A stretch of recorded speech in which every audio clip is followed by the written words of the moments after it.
সুপ্রিয় দর্শক, আসসালামু আলাইকুম। নিউজ 24 এর আজকের সর্বশেষ সংবাদে আপনাদের সবাইকে স্বাগতম। প্রথমেই জানিয়ে দিচ্ছি সংবাদ শিরোনাম। ভারতে যেভাবে গ্রেফতার হলেন হাদি হত্যার প্রধান আসামি ফয়সাল, ওসমান হাদির হত্যাকারী ফয়সাল আলমগীর 14 দিনের রিমান্ডে, প্রাথমিক জিজ্ঞাসাবাদে যা জানালেন হাদি হত্যার প্রধান আসামি, সৌদি আরবে ক্ষেপণাস্ত্রের আঘাতে বাংলাদেশি ও ভারতীয় নাগরিক নিহত, পেট্রোল পাম্পে পুলিশ মোতায়েন চেয়ে স্বরাষ্ট্র মন্ত্রণালয়ে চিঠি, নাসিরউদ্দিন পাটোয়ারির বিরুদ্ধে মামলা করায় বিএনপি নেতাকে শোকজ, বিএনপির কাছে নথি স্বীকার করে একই দিনে 2 ভোট দিয়েছে অন্তর্বর্তী সরকার, যা বললেন জামায়াত আমির, আওয়ামী লীগ নেতার পেট্রোল পাম্পের কর্মচারীদের পিটুনিতে বৈষম্য বিরোধী ছাত্রনেতা নিহত। এতক্ষণ শুনছিলেন সংবাদ শিরোনাম। পুরো খবর পেতে ভিডিওটি শেষ পর্যন্ত দেখুন। সর্বশেষ সংবাদ পেতে চ্যানেলটি সাবস্ক্রাইব করুন। এবার বিস্তারিত। ভারতে যেভাবে গ্রেফতার হলেন হাদি হত্যার প্রধান আসামি ফয়সাল, অবশেষে গ্রেফতার হয়েছেন ইনকিলাব মঞ্চের মুখপাত্র শরীফ ওসমান বিন হাদি হত্যার মূল আসামি শুটার ফয়সাল করিম মাসুদ। এ সময় তার সহযোগী আলমগীর হোসেনকেও গ্রেফতার করা হয়েছে। ভারতের পশ্চিমবঙ্গে তারা গ্রেফতার হয়েছেন। রোববার পশ্চিমবঙ্গ পুলিশের স্পেশাল টাস্ক ফোর্স এক সংবাদ বিবৃতিতে এ তথ্য জানিয়েছে।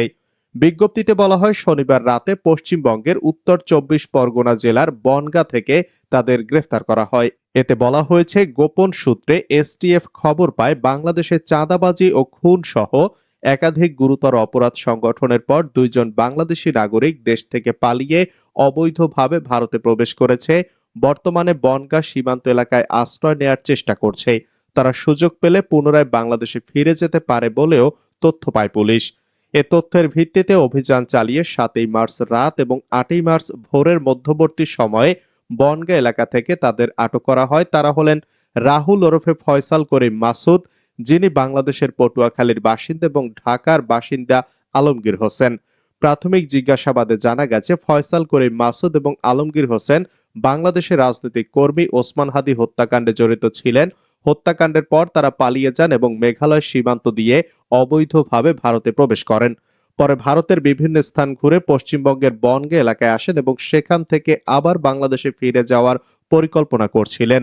এ ঘটনায় মামলা করা হয়েছে। আটক 2 জনকে সংশ্লিষ্ট আদালতে হাজির করার পর পুলিশ হেফাজতে পাঠানো হয়েছে। আদালত আটক 2 আসামির 14 দিনের রিমান্ড মঞ্জুর করেছেন বলে জানা গেছে।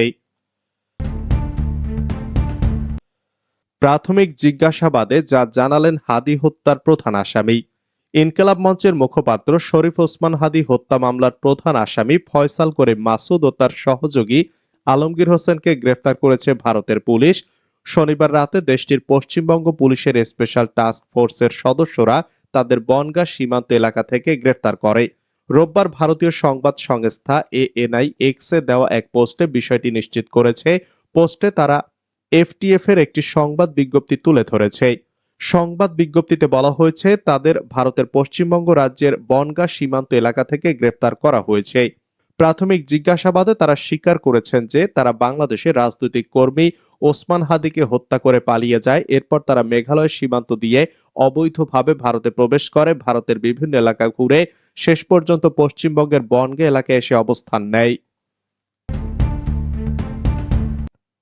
সৌদি আরবে ক্ষেপণাস্ত্রের আঘাতে বাংলাদেশি ও ভারতীয় নাগরিক নিহত। সৌদি আরবের মধ্যাঞ্চলে ক্ষেপণাস্ত্রের আঘাতে একজন বাংলাদেশি ও একজন ভারতীয় নাগরিক নিহত হয়েছেন। দেশটির সিভিল ডিফেন্স এজেন্সি সামাজিক যোগাযোগ মাধ্যম এক্সে দেওয়া এক পোস্টে এই তথ্য নিশ্চিত করেছে। কাতার ভিত্তিক সংবাদ মাধ্যম আল জাজিরা এ খবর জানিয়েছে। এর আগে সৌদি আরবের মধ্যাঞ্চলে এক হামলায় 2 জন নিহত এবং 12 জন আহত হওয়ার খবর পাওয়া গিয়েছিল। ইরানের রেভলিউশনারি গার্ড জানিয়েছে, তারা সৌদির আল খার্জ সহ বিভিন্ন স্থানের রাডার সিস্টেম লক্ষ্য করে হামলা চালিয়েছে। এই আল খার্জেই হতাহতের ঘটনাটি ঘটেছে। পেট্রোল পাম্পে পুলিশ মোতায়েন চেয়ে স্বরাষ্ট্র মন্ত্রণালয়ে চিঠি। বাংলাদেশ পেট্রোলিয়াম কর্পোরেশন স্বরাষ্ট্র মন্ত্রণালয়ে চিঠি পাঠিয়ে দেশের সব ফিলিং স্টেশনের নিরাপত্তার জন্য পুলিশি টহল জোরদার করার অনুরোধ করেছে।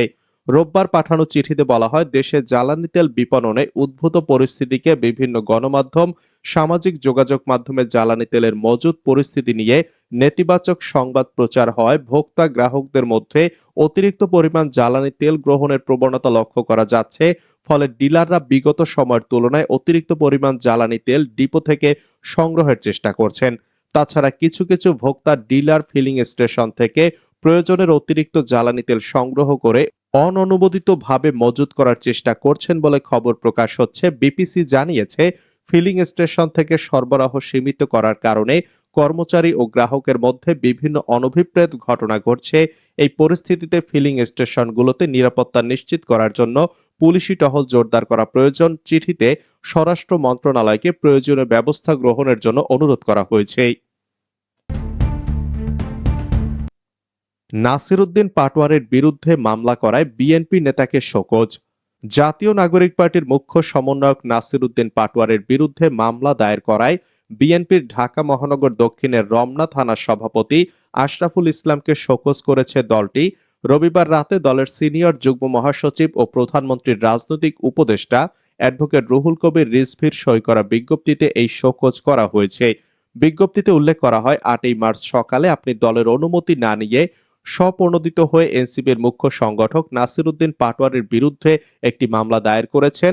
এতে দলের সাংগঠনিক শৃঙ্খলা বিরোধী কাজ করেছেন। এ ধরনের কর্মকাণ্ডের জন্য কেন আপনার বিরুদ্ধে সাংগঠনিক ব্যবস্থা গ্রহণ করা হবে না, আগামী 48 ঘন্টার মধ্যে একটি লিখিত জবাব দলের নয়াপল্টনের কেন্দ্রীয় কার্যালয়ে জমা দেওয়ার জন্য আপনাকে নির্দেশ প্রদান করা হয়েছে। বিএনপির কাছে নথি স্বীকার করে একই দিনে 2 ভোট দিয়েছে অন্তর্বর্তী সরকার, দাবি জামায়াত আমিরের। বিএনপির কাছে নথি স্বীকার করেই অন্তর্বর্তী সরকার একই দিনে 2টি নির্বাচন আয়োজন করেছে বলে অভিযোগ করেছেন বাংলাদেশ জামায়াত ইসলামের আমির ও বিরোধী দলীয় নেতা ডাক্তার শফিকুর রহমান। রোববার বাংলাদেশ নেজামী ইসলাম পার্টির আয়োজিত এক ইফতার মাহফিলে বক্তব্য দিতে গিয়ে তিনি এ অভিযোগ করেন। ডাক্তার শফিকুর রহমান বলেন, সাম্প্রতিক নির্বাচনে সাধারণ মানুষ যে ভোট দিয়েছেন, চূড়ান্ত ফলাফলে তার সঠিক প্রতিফলন দেখা যায়নি।